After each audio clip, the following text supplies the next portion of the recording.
Alright, now in the computer world with programming, consider a computer machine. How can we understand how we measure performance for that computer? First, we need to understand what that does computer consist of. Computer consists of a lot of components: CPU, central processing unit, GPU, RAM, motherboard, hard disk drive, power supply. Those are the main components for computer. Alright, that's amazing. So what does that mean? Like, what is they are just components for this computer. The computer needs to implement whatever it is programmed to do as fast as possible.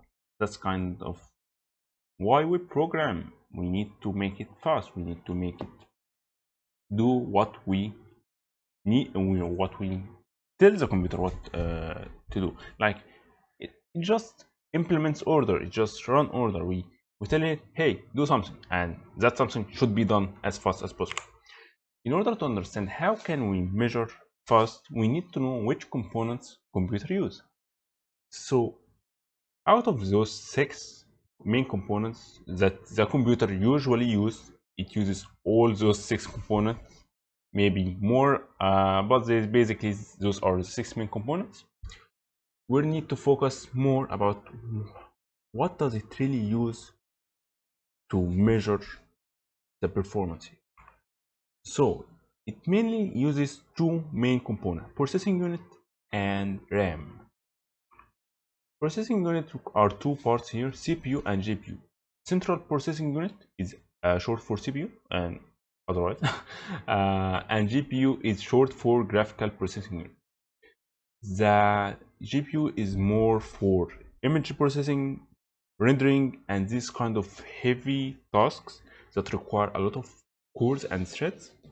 And CPU is more smaller than GPU, but it performs a lot of work in your statement of line in your code. Like when you write code, the CPU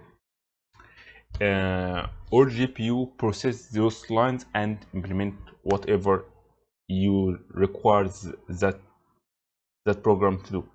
So basically, the processing unit do what your lines require them to do. And for RAM, it's random access memory. It's a place where you store data in fast way, where you can like access them in a fast way and write to them in a fast way. So you can read from them and write from them in a fast way. They are different from hard disk and SSDs and this kind of stuff, because hard disk basically it's persistence, but I don't really want to get into details. The main 2 components that we use in order to measure how fast a program or an algorithm or lines of code to be executed, they are two main components: processing unit and RAM. Those are the 2 main components. So in order to measure the computer performance, usually computer make use of RAMs and processing units. That's the main 2 components. And the processing unit is the execution of the programming line. So every time you write a line in your code, in order to be executed, it needs to be passed on to processing unit, which is the CPU or a GPU, based on what you basically need. So that's for execution line. But for storing the requirement for these executions, we need to make use of RAMs, random access memory. Those are the 2 main components that must be used in order to measure the performance. In order to have the highest possible performance, we need to finish execution of those programming lines as fast as possible while using the smallest amount of storage. What does it mean? In other terms, we need to have a low RAM usage with a smarter execution plan, fewer steps. That's basically how can we measure a performance in terms of computer.